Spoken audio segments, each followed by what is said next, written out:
Hi there, I'm Kylie Mowbray-Allen from Hello Media. And I'm Jenni Walk from Elephant in the Room Consulting, and you're tuning into Bite-Sized Business Life Podcast, the show that helps business owners get clarity and insight to grow their dream business. Whether you're launching, ready to scale, or figuring out what's next, we discuss the nitty-gritty, the hard bits, the opportunities, and the behind the scenes, and share how we've grown our own companies and helped others do the same. We're glad you're here. Dream business. I hope you're well this morning, Kylie. It's happy Monday. Happy Mondays, right, Jenni? Great to see you. Nice, Great always to have a different background. You're outside in the sunshine. I know, I'm out. I've got meetings today in Brisbane and Meanjin, so I thought I'd come out and do it outdoors. So I hope the sound is okay for everyone. But yes, the advantages of being a digital nomad, right? Super good. Jenni, I know our topic today is about websites, but I also wanted to just say quickly about every business and the importance of a great customer experience. I went yesterday for a luncheon. Firstly, can I just say, how much do we love an experience as a gift rather than a gift as a gift? So my brother gave us vouchers for Christmas for this amazing restaurant in Byron, and we went yesterday. And the entire experience, as you know, my husband's in a wheelchair. So we booked online. I always love that option, not to have to phone, etc. So booked online and it could add in their wheelchair accessible seating. Arrived, and the experience that we had from beginning to end of them supporting and helping through it was just incredible. And I must say, for me to be shocked by that is sad in itself, right? That it's not just a given and it's not just normal, but wow, it was so good. So then I was talking with someone about the something that they'd bought online and the whole experience for them of the receiving, and it was so good that she wanted to take photos and put it on socials and all of that. So last night I was just thinking again about the importance of that experience for the customer, whatever it is that you're offering. Yeah. It's so funny that you say that, because I've had two very contrasting experiences like that. We went to a restaurant on Friday, first time Italian restaurant. Shout out to Stella in Brisbane and Bulimba. I've got to tell you, it was the best Italian restaurant end to end I've had in Brisbane for a very, very long time. But again, we walked in and we were the first ones in the restaurant because we ate very early because it's a mother-in-law's friend's mother-in-law's birthday. But they treated us like family. They were having a chat to us. They talked to us. They were so amazing. And the food was exceptional. And that whole end-to-end experience, so much so I did a review. And you know I don't do Google reviews. Yeah. And I did a Google review with photos and everything because it was such a great experience. And then on the flip side, you know I like my shoes. I love my shoes. When a particular shoe comes out from a particular store, I'm like, bam, I need to buy it. So I did that last Saturday. I got shipped the wrong size. I called and they said, well, you bought it on PayPal, through PayPal, because I didn't have my credit card with me at the time. So I had to do it through PayPal. So we have to do a return voucher. And so you have to take photos and send us to show you that they're the wrong size. And then we'll give you the return voucher and then we'll show you how you can do that. And I said, but what happens if I don't get an 11? There are 11s, not very many out. Oh, you'll need to go and buy another pair now to make sure you get them. So I was like, I'm annoyed by this, but I will. And then I shipped the wrong size again. So last week I spent an inordinate amount of money on 3 pairs of shoes, none of which actually fit me. So I'm now hoping the third pair I've ordered actually come and are the right size. And we're joking about the fact that maybe I need to buy fourth time to get an 8, a 9, a 10, and finally an 11. But the customer experience person said, I can't escalate this to anyone. I'm sorry, I have no manager I can escalate it to.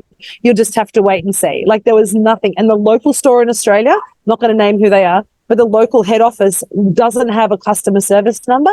There is no one that you can speak to directly at that store about issues. I went into a store and they said, no, you have to call the customer number. And they just go, talk to us on WhatsApp. So I was like so contrasting. So I completely understand that if we didn't love shoes so much and there were only 2 places that you could buy these shoes retail, we probably wouldn't be shopping at this particular place anymore. I've got to say. That's just extraordinary. And you know what? It is good that we're talking about this with us wanting to talk about the importance of your landing page, because I had a similar experience recently, but I never ended up buying the thing. So I Googled plus size kimonos and this one particular one came up that I absolutely loved. I've never loved anything so much in all my life.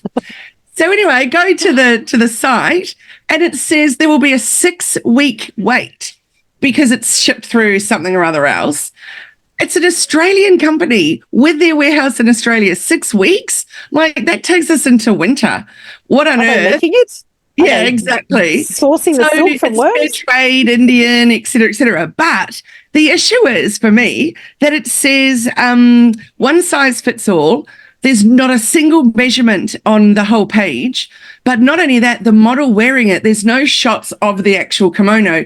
It's like lifestyle shots of this size 6 model with a bikini on and then this kimono over the top. So I can't even really tell what kind of a size that it is. So anyway, I emailed them and I said a couple of things. First one is there's no measurements. Can I please have some measurements? Number 2, it did show up because I searched for plus size, but the model in it is so far from that. And the 6-week wait is a little, concerning. And I look at other things on your site and they all say 6-week wait. So I'm like, oh, curious. Anyway, they never replied.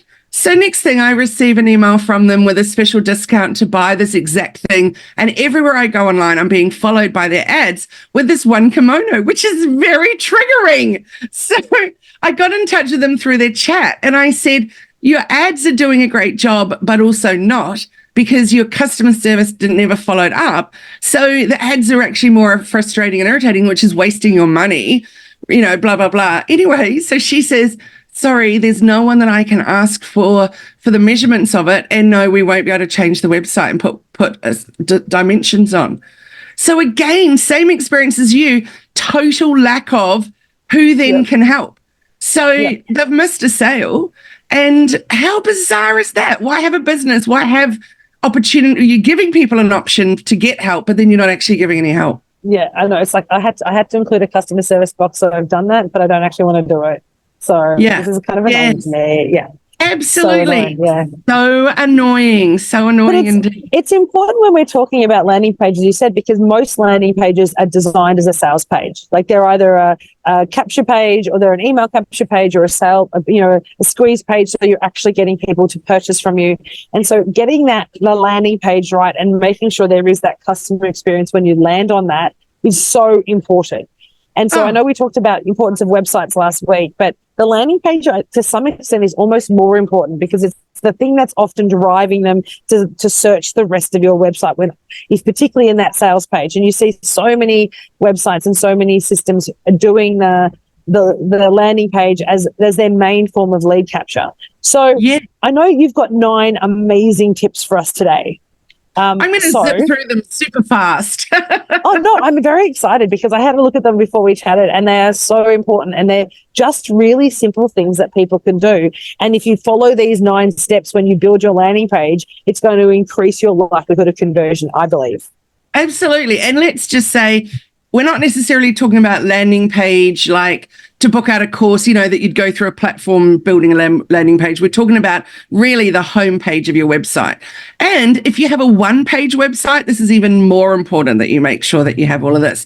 But the first one, let's think about your header design, because your header design, that can be where it's your navigation in there, it's your logo in there, it's where people can see the search button. How often do we find a website that doesn't even have a search on it and that the navigation might be complicated? So if there's no search, what hope have I got of finding the actual thing that I'm looking for? So that header is really important. Also, you can often put a little banner up the top if you're going to be having a delay with shipping, or if you're going to, if you've got a special sale on or something. So that header is super important, but strip it back. So my top tip there is stripped down header design, because we don't want so much in there that we can't actually see what it is that you really want to showcase there. So that's the first one.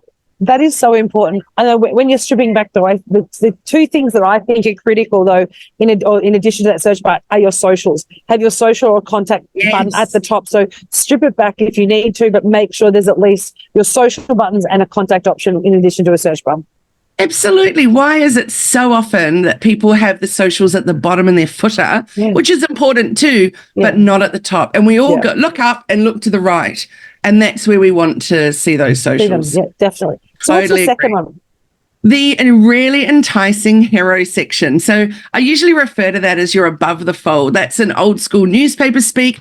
that's your prime real estate. People aren't going to scroll down on your page unless your hero section has really sold them. So making them realize that I'm here and I want to know more. I'm going to stay on the site and explore more. So nailing that is so important. One of the examples I saw recently when I bought a new set of headphones is Apple's landing page, Apple's homepage. They've changed recently, and it is one of the most interactive. And as you scroll and even look at it, the dynamics on their front page makes you want to scroll or look or lean in because of the way they're showcasing their products. And so if you're wanting to understand what an enticing above the fold hero looks like, it's a really great example, I think. I agree, but I also want to say something else about that, and that is that in Australia, so many people come to me too, and they're like going, oh, my site's performing terribly, but look how good it is. And they'll show me this amazing video on their homepage that automatically loads, et cetera, et cetera. So the problem with that is basically our country. So when you look at the amount of Australia that just has terrible internet, there are still parts of Australia with dial-up. There's still parts that can't get on the NBN. You know, I mean, there's really big issues. So if your landing page is full of all the whiz-bang awesomeness that those of us with great internet have, hello, thank you, Starlink. But if you don't have that, then what happens? It just glitches, it won't load. So depending how accessible you want your site to be to the country, as opposed to just those in very good internet spots, then you really got to think about those videos and things. Yeah. So you've got stripped down header design, a really good hero section, being mindful of internet and connection. What's your third tip? What are the benefits of me booking some time with you or buying your product? So we really need a really good, compelling, benefits-driven piece of content right up at the top there, not necessarily in the hero, but that would be great. But just under that, I need to know, what am I going to get from you? I don't need to know about you straight off the bat. I need to know what's in it for me. I love that. And I think that we always forget about the benefits and the value of why people are in, why am I coming there? What's the point of that? I think that's such a critical aspect to remember. You need to actually make it enticing for them. And unless you tell them what the benefits are, they're not going to know, are they? Absolutely. Next would be some really amazing graphics. So I've been using GIFs on a lot of stuff, particularly on my own website, because they load a whole lot better than video does. You can say more than you can with just one image, for example, or have a slider in there. But images that really speak to people, not just stock images. Stay as far away from stock at that point if you can. Like if you're a service base, I need to see you, or I need to see results from people, or I need to see your incredible products, or whatever it is. But really good supporting imagery is so important. And I think that's, we talk a lot about making sure that it is a surface based, or whatever it is, have them real images. They don't have to be the most overly produced perfect images that look like they've been done in a photo, Photoshop to the death of, you want it to be real so it is accessible, and it does give a good indication of what they're purchasing, I think. Absolutely. Yeah. So then what we need to think about is our call to action. And I don't mean 20 call to actions. And this is one of the hardest things I find on my own website, because I offer more than one thing. We all, mostly all, offer more than one thing. So how to pick just one thing that you want people to do. So my suggestion, particularly for service-based, is that one call to action takes them through to a page where it shows us all the things. So rather than try and list every single thing and then try and make people choose at that point, it's super confusing. So a really clear call to action of something you want them to do that they can see repeated through it. And that might actually be just that you want to collect the email address. Whatever it is, make sure it's repeated. And the call to action, I think, being clear about that too, is we talk about a clear pathway for your people coming. So tell them where you want them to go. So email address, particular page. I think that's so important. And so many people forget the call to action on the front of their website. So many times you look and go, what do I do and where do I find? Give it a clear pathway. Yeah. So we've got a stripped down header design, a really clear hero, understanding what the compelling benefits are going to be there. Make sure the imagery aligns with what you're doing, and that clear call to action. So what else are the most important things to include on a landing page? We need a form that collects email addresses. Now, that could be in a pop-up that gives them a discount, or a pop-up that offers them something incredible. We've got a client who's giving away a little Taylor Swift camera package at the moment. And I haven't looked since Friday, but by Friday, there were already almost 1,000 signups. So that's brand new email addresses. All of them are people that are her ideal audience. So, for example, if I did a Taylor Swift giveaway, it's not getting me necessarily the people that I want, but for her crew, that's perfect. So then also we've been sending these emails that then give them a little discount to buy, because they get 2 entries if they've bought during February, and then the draws at the end of February. So it has been a winner of an event, competition, etc. So that's a great way to collect email addresses. So it doesn't always just need to say, hey, here's 10% off if you give me your email address. Like, we need to come up with different reasons why we're collecting email addresses. Or more to the point, what's the benefit for them? Yeah, so what's the exchange? What do I get in exchange for giving you my inbox and giving you access to me on kind of whenever you want me, right? Through the email. Absolutely. The next one then is social proof. So we need to see testimonials, reviews, some way that it could even be one that you can press play and watch a video of people talking about the awesomeness of it. So that's an incredibly important thing to think about, is what great results have other people had from buying from you or working with you? And we've been working with a client recently, and so their web designers actually put the Google review interface into their website, which is also a really great way. I think in that social proof is if you've got a way to actually have those reviews automatically coming up, the newest one up front, you can then highlight some of the other social proof that you may have, or some of the greatest case studies that you have. That there's so many great little widgets that you include on your website, so you don't have to keep updating them. As soon as you get that review, they get updated. So that does make that easier for people if you're worried about the management of having to manage testimonials or social proof. There's great widgets for socials as well as for things like Google reviews that you can include in there as well, right? Absolutely. And I'll give you an example. So the restaurant I was talking about yesterday was Light Years in Byron. And I received an email in the afternoon when we got home. And in there was, did you have a great time with us? Thanks so much for coming. Please click this link. Now, it didn't go through to a Google review. It went through just to a page on their website.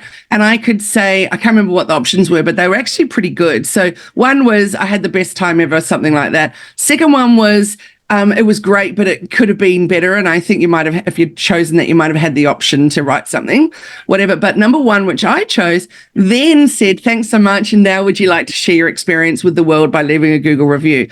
So like you, I also uploaded photos and stuff too on that Google review. So it was a cleverly done one. I love that. And that way of doing it, so it's not shoving in your face to give us a Google review. It's tell us what your experience was first, and then you can do the opt-in of a Google review, so you don't feel like you're being bombarded with the request of tell me how great we were and tell the world how great we were, because you may not want to. And what if it wasn't great? And straight away I went and left a really scathing review. Yeah. Very much. And so we've got 2 more. Social proof is so important. But what are the other 2 pieces that we want to consider when we're building our landing pages? Let's put in some FAQs. We're not even going to talk about the gloriousness of your SEO when you put some FAQs in there. That's a whole nother talk, but that's so important. So keep that in mind. But FAQs are a great way to answer people's questions without them having to get in touch with you and ask another question, etc. So yes, all of those are good. I'm having a little glitch, Jenny. Oh, okay.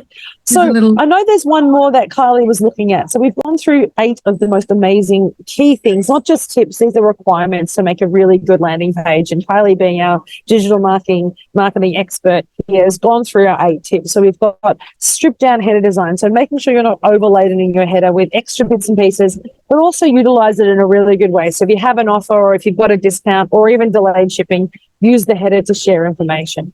The second one, make that a hero space enticing. Make sure it's a really clear, enticing hero section that is going to capture the people as soon as they land on that page. Making sure you're demonstrating the benefits and the compelling benefits. Why is your product or service what people are looking for, and how do you demonstrate that value on your website through your words or your imagery or your call to actions? And that goes into our 4th and 5th requirements for a great landing page, as good, clean imagery that relates to the product or service that you're selling. If possible, getting real images, try and avoid using stock images, and make sure they relate to the customers or your customer market that you're looking at, and make sure there's a clear call to action. So what are you asking them to do? Go to another product page, provide an email, purchase your product, whatever that call to action is, make sure there's a continual single call to action throughout the page so that people know what you want them to do. The last four tips are really important though, and this is going to really bring it all together. Make sure there's a form that you can capture that email. Getting email addresses is a really great way to grow to your database, and you can remarket to them. So whether it's a giveaway or a call to action or a PDF download, something that's actually going to enable people to get value from your website and want them to give you that email address. 7, we talked about social proof, so testimonials, Google reviews, and making sure people can see that there's value in the benefits of using your product or service. FAQs to tell them some of the tips. When can I buy? How long shipping? What are your return policy? How long do you have to wait? When my next program is launching? Whatever it might be, those FAQs are really critical to really align what you're doing. And lastly, just like we talked about a stripped down header, we want a minimalist footer design. There's nothing worse on a landing page than having a footer that has almost the entire website laid out and almost too much information. So I don't really know what I'm looking for. A nice stripped down header design allows you to be clear around what your customer's wanting. You might have your socials, your contact details, maybe your T's and C's, and a navigation plan. But thinking about how you're going to strip down that header design. If I'm trying to get in contact with you, I need to be able to find that really clear. So these sort of 9 tips that Kylie's making, and she sent me a message saying that she's still got some glitches at her end. So the idea of these 9 tips for your, or must-haves for your landing page is to really provide you clear direction so you can build a compelling landing page, front page of your website, or even a sales page that's going to capture your audience, going to commit them and make them go through your landing page, but importantly, have somewhere for them to go. What's your call to action? Capturing their email addresses and ensuring you're demonstrating your benefits. When you can align a really clear landing page or front page, what it will allow you to do is really keep your audience on the page. So remember, when they come to your website, you want people to stay on your website or your landing page as long as possible. So the more information you can provide in that space, the more they will scroll down and the more likely they're going to give you that email address, purchase that product, or actually follow through that call to action. So I have a note from Kylie saying that she's still got some glitches. So we might wrap it up there today. I hope that's been of value to you. I hope that's provided you an opportunity and a bit of a invitation to everyone. Take a look at your front page or your homepage on your website or one of your landing pages and go through those 9 tips and see whether you are meeting those needs on your website or your landing page. If you're not, it's a really great opportunity to add that FAQ, put in that call to action, or maybe just tweak your images on your page. Thanks you so much for joining, everyone. Really appreciate you being here. It's great to see you for Bite Size Live Podcast again. Be sure to subscribe and follow us so you don't miss any future episodes, but we'll see you next Monday morning. Thanks, everyone. We'll see you next time. Bye for now.